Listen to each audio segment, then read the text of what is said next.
后来乡亲啊，早暝是安尼风声蹦影，网络顶大家相报相落，讲李登辉前总统已经去做宣咯。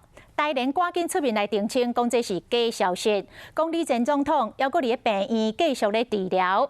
那安尼李前总统即摆身体状况到底如何呢？台北营总讲，这是病患个人的隐私，无方便公开来说明。李前总统是今年的2月，啉牛奶去砸到，送病院，已经住院住5个月咯。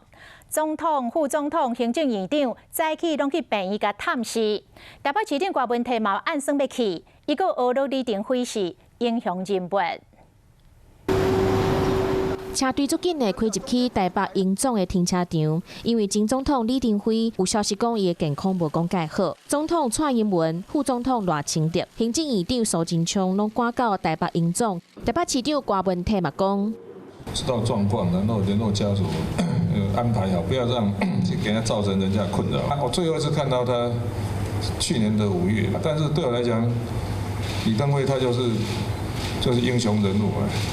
只是我上次看他的时候，他已经穿睡衣件了，我就说啊，他身体真的不好，所以后来就不太想去打扰他。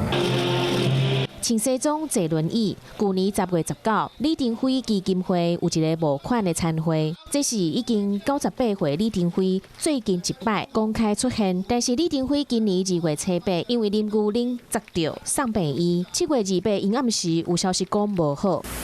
伊的状况也个是伫咧治疗当中，慢慢恢复当中吼，请大家不要传递假的新闻。